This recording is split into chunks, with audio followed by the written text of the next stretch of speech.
রান্নায় কম তেল ব্যবহার করা আর খাঁটি সরিষার তেল খাওয়া খুবই গুরুত্বপূর্ণ একটা জিনিস। হাই এভরিওয়ান, আসসালামু আলাইকুম। কেমন আছেন সবাই? তো আমি আপনাদের মনোপজকে নতুন একটা ভিডিও নিয়ে হাজির হয়েছি। তো আজকে কিন্তু আপনাদেরকে দেখাবো আমি কোন তেলটা খাই। আমি কিন্তু 100% খাঁটি সরিষার তেল খাই। আর সেই সরিষার তেলটা কিভাবে সরিষা থেকে তেল পাওয়া যায় সেটাই কিন্তু আজকে আপনাদের সাথে শেয়ার করব। তো দেখেন, আমরা খাঁটি সরিষার তেল খাই। আসলে গ্রামে কিন্তু খাঁটি সরিষার তেল অ্যাভেলেবল এবং সেটা খাঁটি পাওয়া যায়, শহরে কিন্তু ওইভাবে পাওয়া যায় না।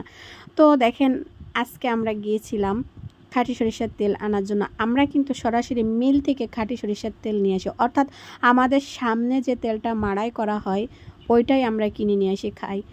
এই তেলটা খাওয়া কিন্তু খুব বেশি ভালো। তো দেখেন, প্রথমে সরিষাটা কিভাবে মেশিনের ভিতরে দিয়ে এই দেখেন আস্তে আস্তে তেল বের হচ্ছে। আসলে আমরা তেলটাই খাই, জানি না এর পিছনে আসলে কতটা কষ্ট থাকে। তো দেখেন, এইভাবে কিন্তু তেল আস্তে আস্তে বের হয়। আবার এটা খুব সুন্দরভাবে সেকে, অর্থাৎ এটা রেখে দিলে নিচে ময়লা থেকে যায়, উপরের তেলটাই কিন্তু আমাদেরকে দেয়।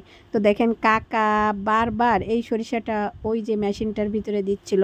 এক পাশে সরিষার খোল বের হচ্ছিল। এই খোলটাও কিন্তু ফেলে দেওয়া যায় না। এই খোলটা মাছের খাবার, গরুর খাবার, এইসব কাজে কিন্তু ব্যবহার করা হয়।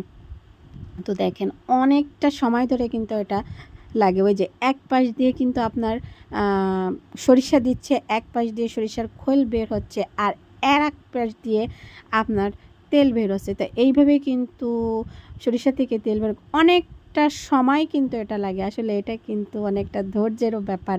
দেখেন কিভাবে কাকা আর কাকি এইভাবেই কিন্তু তারা অনেকটা সময় ধরে করছিল। তো আমাদের আগে যে তেলটা মাড়াই করা হয়েছিল ওইটাই আমরা নিয়ে আসছিলাম। তো দেখেন, এইভাবে কিন্তু আস্তে আস্তে আস্তে আস্তে তেলটা ভরে ওই বালতিটা কিন্তু ভরে যাবে।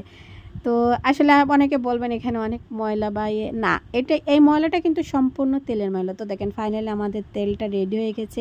ওয়াও, দেখেন, দেখলেই কিন্তু মনে হচ্ছে একেবারে এই খাঁটি তেল। তো আমাদের তেল নেওয়া শেষ। আসলে আমি আপনাদেরকে একটা কথা শেয়ার করি, আমি কিন্তু কোনো প্রমোশন ভিডিও করি না বা বানাই না। এটা আমি যেটা খাই, আমি যেটা করি সেটাই শুধু কিন্তু আপনাদের সাথে শেয়ার করি।